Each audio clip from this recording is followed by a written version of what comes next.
Welcome to the Sales Influence Podcast, where we talk about finding the why in how people buy. I'm your host, Victor Antonio. Thank you for joining me. Thank you for lending me your ears. Now, before I get started, get into our topic for today, what I want to do is remind you that I have 2 workshops coming every month. We're doing 2 different workshops, 2 different master classes. Go to my website, victorantonio.com. Check out what's on tap. I may see you in the workshop. It's a half-day workshop. I think you'll enjoy. Pure content, 3 hours. I hit it hard. We go in there, we solve problems, and I'm going to help you sell more effectively. That said, let's jump into today's topic, which I want to title Perfect Close 2.0. Now, my good friend, James Muir, wrote a book called The Perfect Close. Now, when I first read the title of that book, I'm like, well, that sounds a little bit much. There is no perfect close. Now, beyond that title, it is a great book, and it does have a perfect close. I highly recommend the book. Again, The Perfect Close by James Muir. Not only does it talk about the perfect close, which I'm about to share with you in just a little bit here, but in the book, there's other content that really support how to actually engage, interact, build rapport, connect with clients before you ask for the close. Now, spoiler alert, here's the perfect close in James Muir's book. The perfect close is basically just 2 steps. Now, once you get to the end, your call to action, your close. Now, again, when I say close, it can be one of 2 things. One is you want to close the deal, get them to sign the contract. The second call to action could be a close to close the next meeting. Maybe the next meeting is a meeting with more decision makers. Maybe the next step is to start a demo, a field trial. So that's another way of closing the deal. You're closing the next step. So in The Perfect Close, James Muir highlights this simple phrase, which is so simple, it's brilliant at the same time. When you're done presenting, you've had the conversations, you've answered all the questions during the Q&A, you say, does it make sense to fill in the blank? Again, does it make sense to get started? Does it make sense to have another meeting with more influencers? Phrases, does it make sense to fill in the blank? If the client says yes, we go to the next step. But if the client says no, here's what James Muir suggests, which I think is brilliant. He says, okay, what do you suggest the next step should be? What do you suggest the next step should be? So again, does it make sense to fill in the blank? Client says, no, not sure right now. We need to really think about it. Then you say, what do you suggest as the next step? Sometimes in sales, you got to give control in order to gain control. And I love this question because now you put the onus on the actual prospect or client to decide what the next step is going to be. Now, in the book, James talks about sales reactance. When you pressure people to buy, we used to think that ABC back in the day, it did work. But in today's market, today's environment where people have access to the internet and information, ABC, always be calling, pressuring people to close does not work. James' approach, what do you suggest the next step should be, is I consider a modern approach for very smart clients. In other words, today's buyers are smarter, so therefore this is the perfect question. And I was thinking about this question, which is why I wanted to do this podcast. I said, that didn't sound natural to me. The first part doesn't make sense. It didn't seem to have enough punch. And again, this is my opinion. Can't be yours. Maybe it's yours. I don't know. But I wanted to kind of just give it a little Victor Antonio twist. I always say you got to make it yours. So James says, does it make sense to? That's his thing.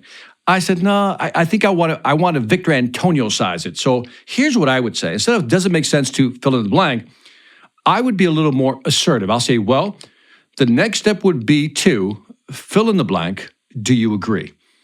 See, that to me would be a little more authoritative. It's a subtle twist. And I'm not saying one's better than the other. The second one, mine, fits me better. My question to you is, what would fit you better? Does it make sense to fill in the blank as a call to action? Do you like mine?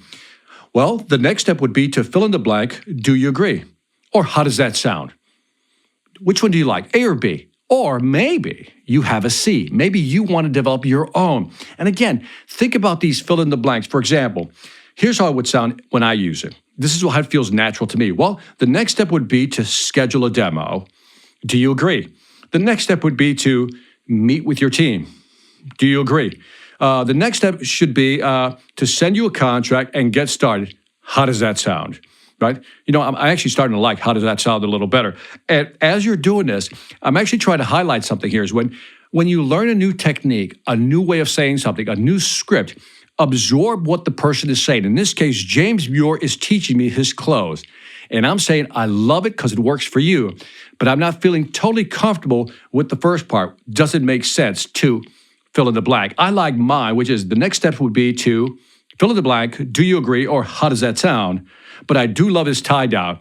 If the customer says, no, not ready yet, let us think about it. What do you suggest the next step should be? That part I will not change. So I want you to think about how is your call to action? Because so often, and I think the number based on Forrester studies, over 75, I think it's 76% of salespeople never ask for the next step. Never ask for the call to action. There's no next step. What do we do next? Ask for the order. They don't do it. And I think it's because, one, they're afraid of being rejected. Two, they haven't practiced it. So what I love about the book, The Perfect Close, and I'm telling you, get the book. It is worth the investment. It is one of the books that I've put in my golden shelf. And for those of you who follow me, you know what that is. These are the best of the best books, and The Perfect Close is one of the best of the best. So check out the book and then come up with your call to action and then practice that call to action so it sounds natural. Don't practice it on your clients. We all know this, but so often we don't practice how we're going to say. For example, one more time, I'll repeat. I would practice my call to action the following way. Again, after I've done my presentation, all the questions that have been answered, I'll say, well, the next step would be to send over the contract and get started. How does that sound?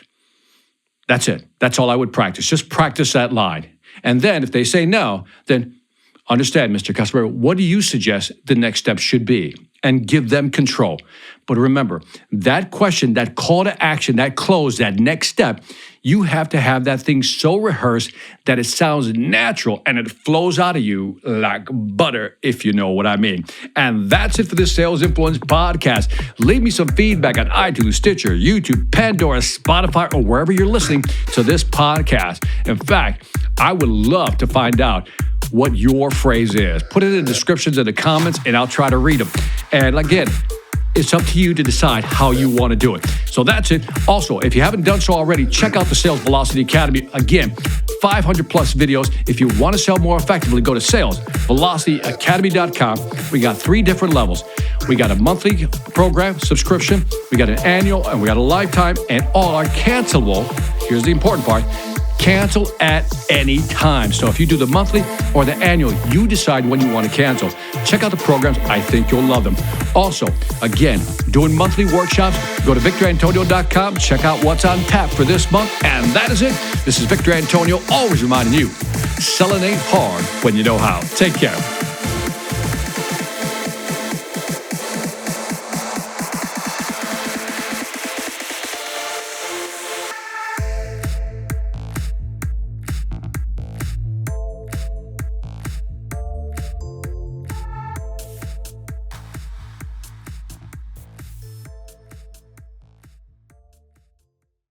Hi, I'm Victor Antonio. I'm an author, sales trainer, and keynote speaker. I'm often asked, what makes a great speaker? Is it someone who delivers real content that the audience can use? Is it someone who engages the audience so they're part of the learning experience? Or is it someone who can motivate an audience to push them beyond their comfort zone and discover new abilities? The answer is yes. But the most important thing to remember is that I'm not there to look good. I'm there to make my client look good. Simply put, it's never about me, and it's always about them.